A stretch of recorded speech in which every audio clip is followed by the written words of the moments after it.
سنی تھی حضرت عمر فاروق نے جو اپنی بہن کو مارا تھا، اپنے بہنوئی کو مارا تھا، لیکن کہا تم لوگ ایمان سے باز نہیں آ سکتے ہو تو چلو قرآن پڑھ کے سناؤ۔ دیکھیے ذرا یہ ایمان ہے۔ حضرت عمر فاروق نکل تو رہے جناب محمد رسول اللہ کو مارنے، تلوار نکال لی کہ آج محمد کو قتل کر دیں گے صلی اللہ علیہ وسلم، لیکن راستے میں کسی نے کہا جا رہے ہو، جواب دیا محمد کو مارنے، بہت پریشان کر رکھا ہے، آج جڑ ہی کو ختم کر دیں گے، نہ رہے گا بانس نہ بجے گی بانسری، آج محمد ہی کو ختم کر دیتے ہیں۔ اس آدمی نے کہا محمد کو قتل کرنے سے کیا فائدہ، تمہارے گھر میں تو تمہاری بہن اور تمہارے بہنوئی تمہارے جیجا بھی اسلام لا چکے ہیں۔ سنو اگر یہ بات غلط نکلی تو بہت برا ہوگا، ہم تمہیں کو قتل کر دیں گے۔ ہاں جاؤ جاؤ۔ پہلے حضرت عمر نے رسول اللہ کے پاس جانے کے اپنی بہنوئی کے پاس گئے، دروازہ کھٹکھٹایا، گھر کے اندر داخل ہوئے، پتہ چلا کہ یہ قرآن پڑھ رہے تھے، پوچھا کیا پڑھ رہے ہو، جواب دیا قرآن۔ مارا بہنوئی کو، اتنا مارا کہ خون بہنے لگا۔ بیوی یعنی عمر کی بہن اپنے شوہر کو، اپنے پتی کو بچانے آئی، کیا کر رہے ہو، بچانے آئی تو اپنی بہن کو بھی مارا۔ حضرت عمر نے اتنا مارا کہ ان کے جسم سے بھی خون نکلنے لگا، لیکن بہن سینہ تان کر کھڑی ہو گئی اور کہتی ہے عمر تو کیا سمجھتا ہے، تیرے کوڑے تیرے ڈنڈے کیا مجھ سے میرے رب کے اوپر کا ایمان چھین لیں گے، مجھ سے محمد رسول اللہ کا دین چھین لیں گے؟ نہیں۔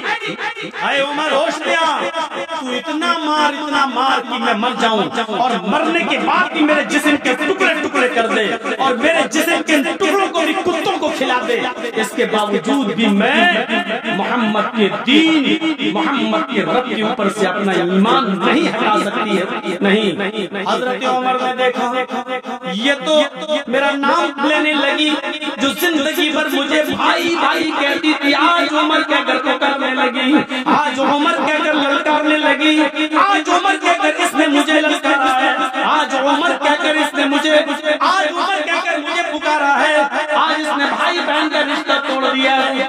حضرت عمر سمجھ گئے کہ یہ میری بہن کے اندر میرا ڈر اب کام نہیں آ رہا ہے، اس کے اندر کوئی طاقت ہے جو گھس گئی ہے۔ کہنے لگے اچھا تم نہیں مانو گی، اچھا ذرا لاؤ تو وہ قرآن جو تم پڑھ رہی تھی ذرا مجھے بھی تو سناؤ، اس میں کیا لکھا ہے۔ کہا کہ تم ناپاک ہو، پہلے غسل کرو۔ حضرت عمر نے غسل کیا۔ ایک حدیث میں آتا ہے کہ پہلے تم وضو بناؤ، وہ وضو بنا کے آئے یا غسل کر کے آئے، پھر بہن نے قرآن کے سامنے پڑھی، بہن نے جو ان کو پڑھا رہا تھا ان سے پڑھوائی، چند آیتیں ہی ابھی عمر نے پڑھی تھی، چند آیتیں ابھی عمر کے کانوں میں گئی تھی کہ حضرت عمر فاروق کی دل کی دنیا بدل گئی اور کہنے لگے بس بس بس، اب چلیے مجھے بھی محمد رسول اللہ کے پاس لے کر چلیے۔ اس قرآن کی آیتوں کو سن کر مجھے محسوس ہو گیا ہے کہ یہ کسی انسان کا کلام نہیں ہے، لے کے چلو۔ اللہ کے رسول کے پاس جاتا ہوں، میں ایمان لاتا ہوں۔ میرے بھائیوں، جب اللہ کے نبی صلی اللہ علیہ وسلم کے پاس پہنچے، دروازہ کھٹکھٹایا، پہلے کان لگایا، کان لگا کر سنا۔ تو جانتے ہو اللہ کے رسول صلی اللہ علیہ وسلم کیا تلاوت کر رہے تھے؟ الم یعن للذین آمنوا ان تخشع قلوبهم لذکر اللہ۔ کیا مومنو ابھی تمہارے اوپر وہ وقت نہیں آیا کہ اللہ کا نام سن کر، اللہ کا ذکر سن کر تمہارے دل کانپ جائیں، تمہارے دل لرز جائیں؟ حضرت عمر نے قرآن کی آیت سنی، دروازہ کھٹکھٹایا، جھانک کر دیکھا تو سامنے حضرت عمر ہے اور ہاتھ میں تلوار ہے۔ جھانکنے والے نے کہا اے اللہ کے نبی، حضرت عمر باہر کھڑے ہیں، ان کے ہاتھ میں ننگی تلوار ہے، نیت خراب لگ رہی ہے۔ حضرت حمزہ آگے بڑھتے ہیں اور دروازہ کھول کر کہتے ہیں ٹھیک ہے میں دیکھتا ہوں کہ کون ہے، اگر اچھی نیت سے آیا تو ٹھیک، نہیں تو اسی کی تلوار سے عمر کی گردن کاٹ دیں گے۔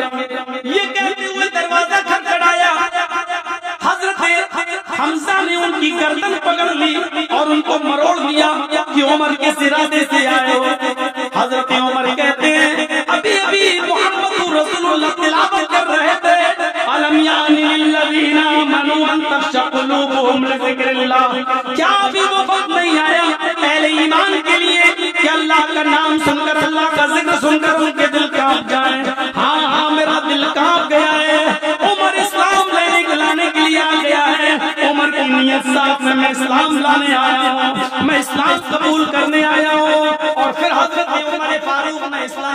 کر لیا. 39 آدمی پہلے مسلمان ہو چکے تھے, 40 میں حضرت عمر تھے. کتنے؟ 40 میں حضرت عمر. آج زندگی میں پہلی بار نعرہ لگا.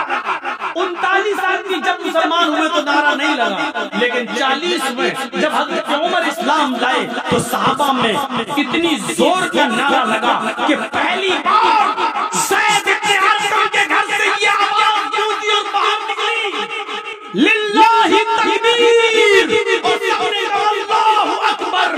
اللہ اکبر کا نعرہ بلند ہوتا ہے. حضرت عمر فاروق کے اسلام لانے کے بعد یہ آواز پہلی بار کسی کے گھر سے باہر نکلی, اللہ اکبر کی زور سے آواز. اللہ کے نبی نے کہا عمر آج میں اتنا خوش ہوں کہ دل چاہتا ہے کہ تم جو مانگو آج میں تمہیں انعام میں دوں, جو مانگو وہ میں تمہیں انعام میں دوں. حضرت عمر کہتے ہیں اے اللہ کے نبی کیا آپ مجھے انعام دینا چاہتے ہیں؟ ہاں بتاؤ اے عمر تمہیں کیا چاہیے. حضرت عمر نے جو جواب دیا وہ سنیے. اے اللہ کے نبی میں چاہتا ہوں آپ کے 39 آدمی جو اسلام لا چکے ہیں وہ آج خانہ کعبہ میں جا کر نماز ادا کریں, آپ ان کے امام بنیں. آپ کو اب تک خانہ کعبہ میں گھس کر نماز نہیں پڑھنے دی جا رہی ہے. خانہ کعبہ میں چاہتا ہوں کہ آپ ان لوگوں کو نماز پڑھائیں اور 39 لوگ ان کے پیچھے نماز پڑھیں. اللہ کے نبی نے کہا عمر اور تم کیا کرو گے؟ اے عمر تم کیا کرو گے؟ میں نماز پڑھاؤں اور سب لوگ میرے پیچھے نماز پڑھیں تو تم کیا کرو گے؟ کہا اللہ کے رسول میں ننگی تلوار لے کر کعبہ کے دروازے پر کھڑا ہو جاتا ہوں. میں ننگی تلوار لے کر کعبہ کے دروازے پر کھڑا ہو جاتا ہوں اور دیکھتا ہوں کس کی ماں نے کس کو کتنا دودھ پلایا ہے, کس کی ماں نے کس کو کتنا دودھ پلایا ہے جو آپ کو نماز پڑھانے سے روک سکے. دیکھیے ایمان جب عمر کے اندر پیدا ہوا, قرآن کی آیتیں پڑھی اور اسلام لائے. جب ایمان ان کے اندر پیدا ہوا تو اتنی بہادری پیدا ہو گئی کہ اکیلے تلوار لے کر کھڑے ہو گئے. آپ نماز پڑھائیے, سارے صحابہ آپ کے پیچھے نماز پڑھیں گے. دیکھتے ہو دنیا کی کون سی طاقت آپ کو نماز پڑھانے سے روک سکتی ہے. میں بھی دیکھوں کہ کون ہے جو آپ کو نماز پڑھانے سے روکے. اور زندگی میں پہلی بار محمد رسول اللہ صلی اللہ علیہ وسلم نے خانہ کعبہ کے اندر نماز پڑھائی اور حضرت عمر خانہ کعبہ کے دروازے کے باہر کھڑے ہو کر لوگوں سے کہتے رہے آؤ دیکھیں کہ کون محمد کو نماز پڑھانے سے روکتا ہے. یہ بہادری, یہ جرأت, یہ بہادری, یہ جرأت پیدا ہوئی تھی ایمان سے. آج ایمان ہمارے اندر نہیں ہے. ایمان ہے تو اہل صالح ہمارے اندر نہیں ہے. مجھے بتائیے اور ایک بات دل سے بتائیے, کیا سمیہ رضی اللہ تعالی عنہا کا واقعہ آپ نے نہیں سنا؟ پہلی عورت تھی جس نے اسلام کی راہ میں سب سے پہلے شہادت حاصل کی. عورتوں میں سب سے پہلے کون شہید ہوا؟ حضرت سمیہ. بوڑھی ہو چکی تھی لیکن ابو جہل نے پیچھے سے اس کے ہاتھ باندھ دیے. طبقات پڑھیے اپنے ساتھ کی. ابو جہل نے اس کو بہانا کر دیا. بوڑھی عورت جس کا ایک جوان بیٹا ہوا ماں, جس کا شوہر, اور ایک بوڑھی عورت کو اکیلے کھڑا کر دیا جائے اور اس کو ننگا کر دیا جائے اور ابو جہل اور اس کا پورا لشکر سامنے کھڑا ہے اور کہہ رہا ہے کہ دیکھ سمیہ صرف محمد کے رب کو چھوڑ دے, میں تجھے انعام سے نواز دوں گا. لیکن ایمان کی طاقت دیکھیے سمیہ کے اندر کیا کہتی ہے. ابو جہل بیکار کوشش کر رہا ہے تو مجھ سے ایمان چھڑانے کی, فیل ہو جائے گا، ناکام ہو جائے گا، کیونکہ تو مجھ سے اسلام یا ایمان کو دور نہیں کر سکتا۔ ابو جہل نے نیزہ اٹھایا اور سنو کلیجہ ہو تو خنجر اٹھایا اور وہ خنجر پورا کا پورا حضرت سمیہ کی شرمگاہ میں داخل کر دیا۔ وہ خنجر پورا کا پورا سمیہ کی شرمگاہ میں داخل کر دیا، اس طرف سے نکالا اور اس طرف پار کر دیا۔ سمیہ کے ہاتھ پیچھے سے بندے تھے، آسمان پر نظریں ڈال دیے اور کیا کہتی ہے؟ سب قدمی علی دینک یا ارحم الراحمین، ہے رحم کرنے والے پروردگار، ہے ارحم الراحمین، تم مجھے ثابت قدم رکھنا۔ ابو جہل مجھے اتنی تکلیفیں دے رہا ہے، اتنی تکلیفیں دے رہا ہے کہ اس کی دی ہوئی تکلیفوں سے مجھے ڈر لگتا ہے کہ کہیں میں ایمان نہ چھوڑ بیٹھوں۔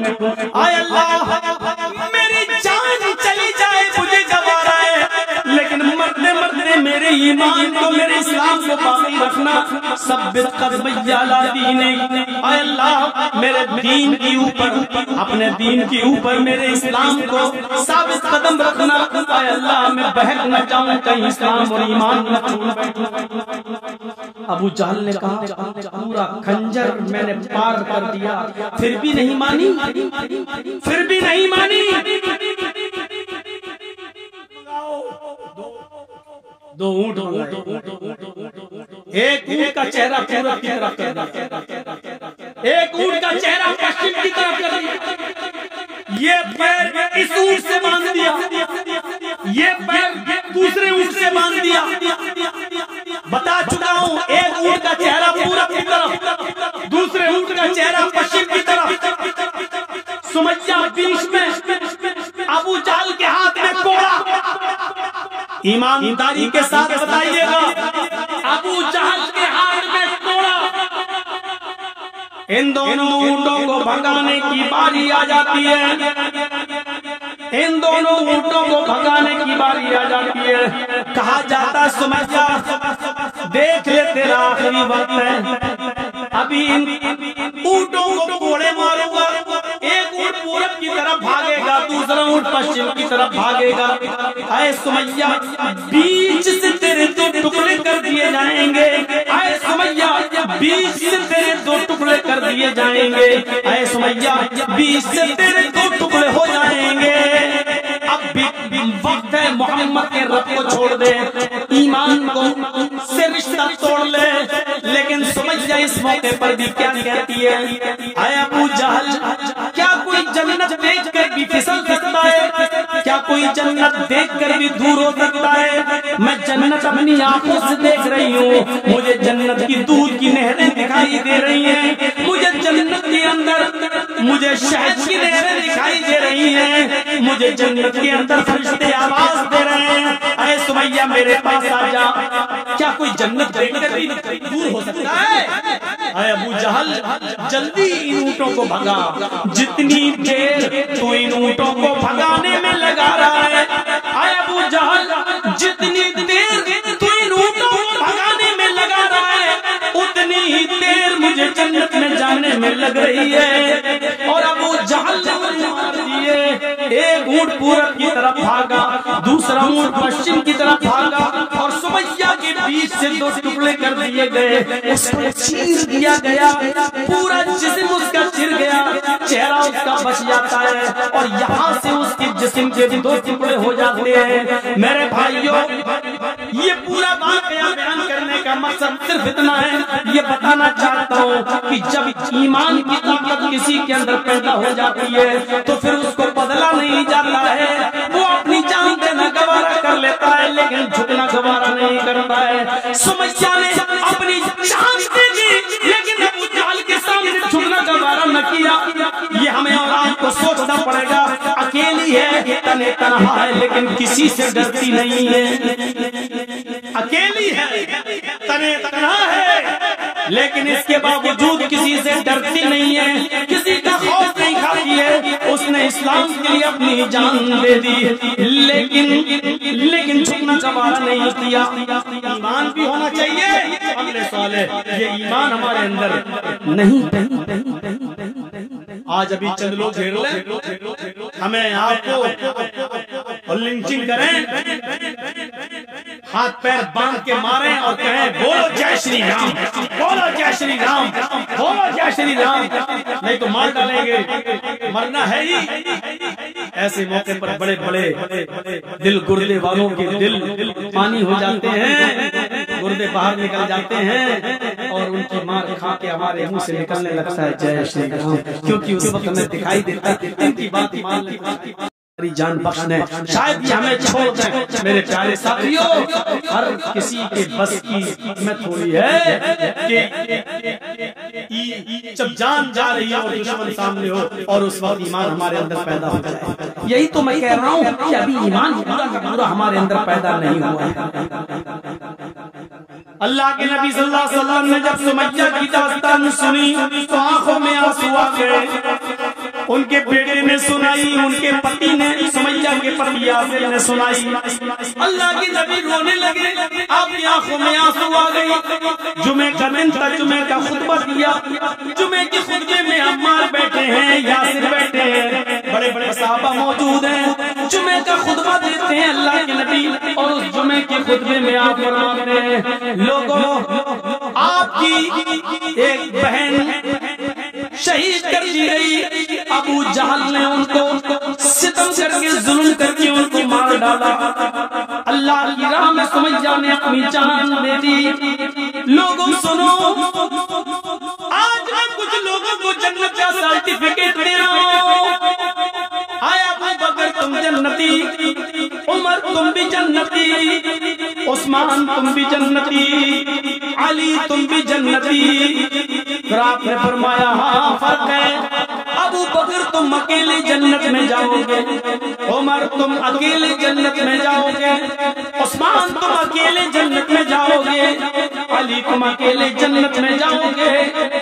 اتنا کہنے کے بعد آپ نے عمار کی طرف دیکھا، یاسر کی طرف دیکھا، آپ نے فرمایا اصبروا یا آل یاسر فإن موعدکم الجنہ، اے یاسر کے گھرانے والوں صبر کرو، صبر کرو اپنی بیوی کی شہادت پر، عمار صبر کرو اپنی ماں کی شہادت پر، اصبروا یا آل یاسر فإن موعدکم الجنہ، اے آل یاسر صبر کرو، اے یاسر کے گھرانے والوں صبر کرو، تمہارا پورا کا پورا خاندان ایک ساتھ جنت میں جائے گا۔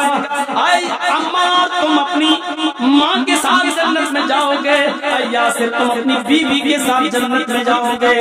اصبروا یا آل یاسر فإن موعدکم الجنہ، اے یاسر کے گھرانے والوں صبر کرو، تم اپنے پورے گھرانے اور خاندان کے ساتھ جنت میں جاؤ گے۔ جس کے اندر ایمان پیدا ہوتا ہے تو اللہ کے رسول اس کو بشارت سناتے ہیں جنت، تم جنت میں جاؤ گے۔